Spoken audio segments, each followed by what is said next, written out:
ಎಲ್ಲರಿಗೂ ನಮಸ್ಕಾರ. ಇವತ್ತು ನಾನು ಕಾಯಿ ಚಟ್ನಿ ರೆಸಿಪಿ ತೋರಿಸ್ತೀನಿ. ಮೊದಲು ಅಕ್ಕಿನ ಚೆನ್ನಾಗಿ ತೊಳ್ಕೋಬೇಕು. ನಂತರ ಅಕ್ಕಿನ 4 ಗಂಟೆ ನೆನೆಸಬೇಕು. 4 ಗಂಟೆ ನೆನೆಸಿದ ಅಕ್ಕಿಯನ್ನು ಚೆನ್ನಾಗಿ ರುಬ್ಬಬೇಕು.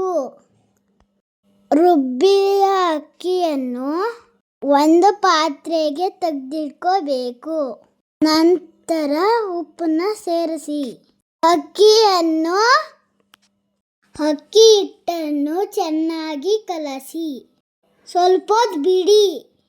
ಕಾವಲಿ ಕಾದ ನಂತರ ನೀರ್ದೋಸೆನ ಹಿಟ್ಟನ್ನು ಕಾವಲಿಗೆ ಹಾಕಿ ಎಣ್ಣೆ ಹಾಕಿ ಅರ್ಧ ನಿಮಿಷ ಬಿಟ್ಟು ದೋಸೆನ ಎತ್ತಿ.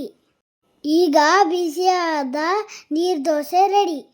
ಮೊದಲು ಕಾಯಿ ಚಟ್ನಿಗೆ ಕಾಯಿನ ರುಬ್ಬಿ ತುರಿರಿ. ಹಿಂದೆ ತೋರಿಸಿದ ಮಸಾಲೆನ ಕಾಯಿ ಜೊತೆ ಹಾಕಿ ನುಣ್ಣಗೆ ರುಬ್ಬಿ ಒಳ್ಳೆ ಒಗ್ಗರಣೆ ಕೊರಿ. ಈಗ ನಮ್ಮ ತೆಂಗಿನಕಾಯಿ ಚಟ್ನಿ ರೆಡಿ.